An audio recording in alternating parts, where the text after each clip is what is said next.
Hi, welcome to Madstone Photography. Today we will be editing one of the photographers on my group that entered a video for consideration or to be edited.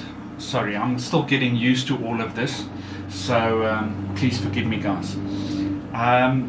What we've got here is we've got a picture of a baboon. The framing is basically leaving the baboon to sit right in the middle of the image, and the way that I usually start this is I'm just gonna hit it with a auto on Lightroom to get a starting place. I'm gonna go in lens corrections, not gonna play around too much. Chances are that the head is going to be distorted. Yeah, the head gets distorted here on the side, so I'm happy with that. I've tried this a couple of times now, so I basically know already that camera calibration, I'm going to go to camera standard, so that is fine.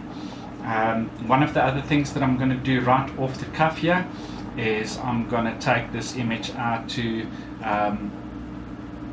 1/8, and I'm just going to bring in some borders here. Now if you check on the right there, you'll see that this is a custom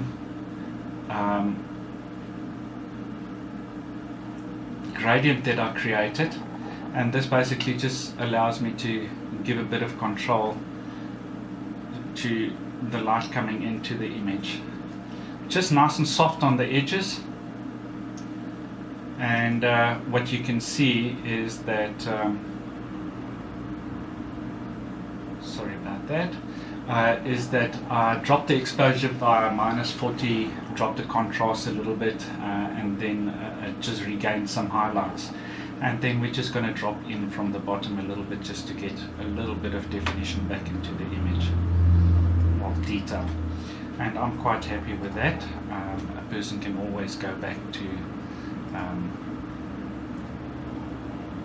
put in a bit more at a later stage. I'd just like to have a basic concept of what the light in the image is going to be like before I really start working on the image. A person's got to have an idea what you want to do with it. What we're also going to do here is we're going to look at a couple of things where you've got to consider, what is your standard look? What is the way that people recognize your images by?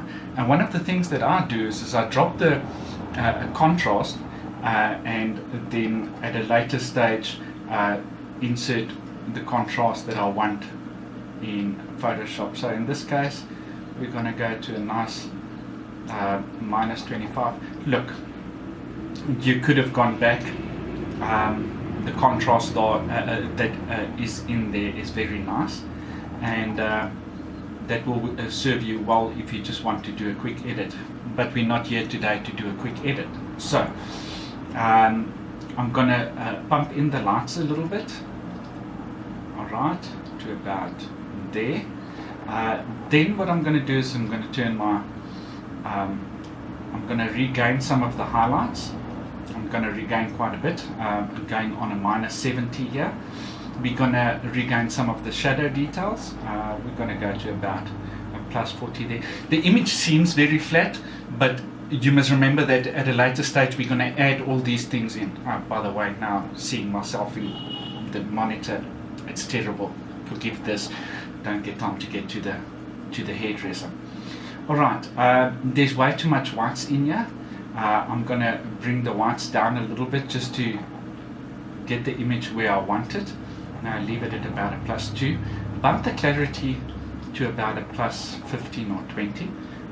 With animals you can do that, landscapes, automotive, all those type of things you can certainly take a risk to do that.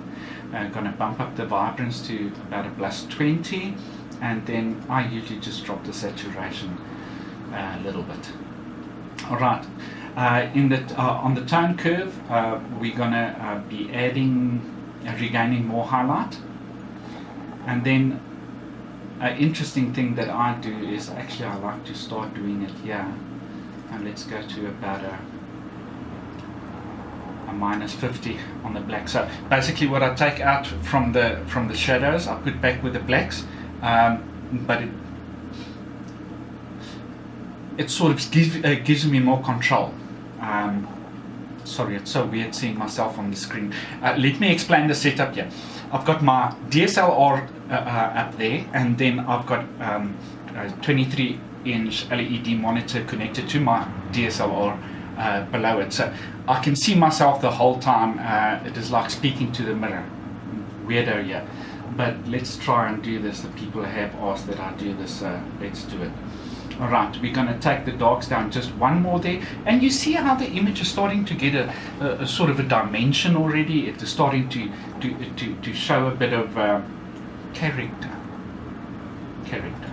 Alright, so the other thing that I like to do is I like to work in the hue, saturation and luminance section of Lightroom. Now ordinarily when I work with people, I might play with the oranges and so on. Today I'm not going to. I'm simply going to do a bit of a luminance separation between the yellows, alright, and the greens I'm going to drop them, just to get a bit of color separation on the raw file already. Alright, just having a quick look through the image, there's nothing major there. I'm going to drop the oranges -5 on saturation. The yellows I'm going to drop a -5 in saturation, and then the greens I'll bump up to a +20 or so. Alright, so that being the section. Here's one of the things that people regularly want to know is how do I, stupid thing is back into focus, how do I deal with noise reduction in my images? The noise reduction starts in Lightroom. It is important to start working on this little bit by little bit here already, and then obviously just finish it up in Photoshop. I'm going to add a tad of sharpening.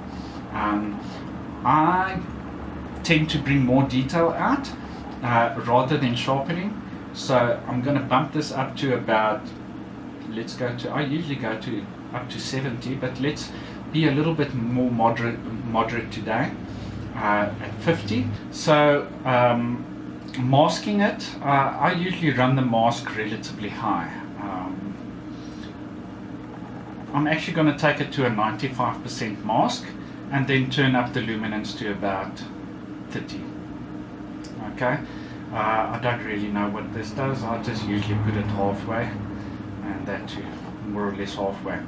Alright, so we've basically come to the end of this Lightroom section for me. I usually take it to about here, and then from here on out I treat it in Photoshop.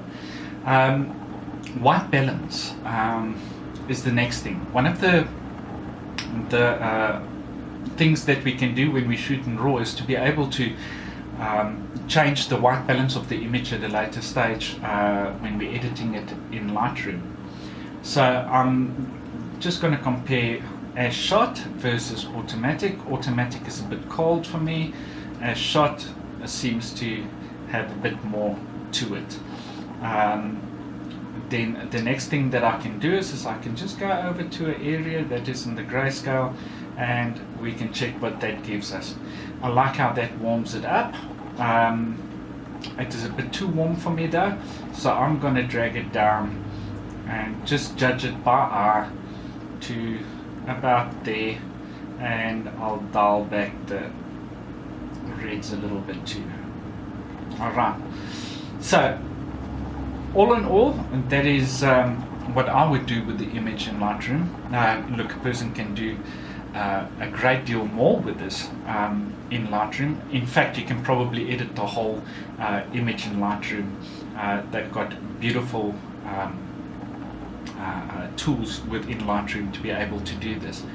Alright, at this stage, I'm going to go back into the gradients, and we're just going to drop in a little bit more to deal with the light coming in again. just shaping the light a little bit. Just shaping the light. Like I say, you are more than welcome just to have a look what I do with the on the right with the sliders to create this what I call borders alternative, and just check what that gives you. Alright, so I'm quite happy with that, and I think at this stage this is ready for export. I'm going to export this purely for the fact that people have asked me how do I export my images. Usually I'll just swap over from here straight to Photoshop, but let's export this. Right click on the image, export, set the export settings. We're going to stay in the same folder as before. I'm going to put this second try, even though it is probably more like my 10th time I'm trying to do this. I see that this lens has got a bit of a problem if I come too close, so I'm going to try and sit here at the back. Alright, I'm not going to rename the file. Let's rename the file a file just for interest's sake. We're going to edit that, and I'm just going to basically give it a custom name of Tanja. Tanja's Baboon. Just so that we've got that. I'm not going to go into much detail. I'm quite happy with that. And we're going to take it out in TIFF format because we want to work in the 16-bit component of the image. And then the color space, I'm going to leave it in Adobe RGB because we're working in Adobe. So I'm quite happy with that. There is some people that take it to ProPhoto. I've had it in ProPhoto, and I don't quite get that yet. So maybe one or other time I'll get one of my friends to give us attention on that. I'm not going to resize the image. I'm going to leave it at its full value. Now, at this stage, your DPI depends on whether you're going to print the image or not.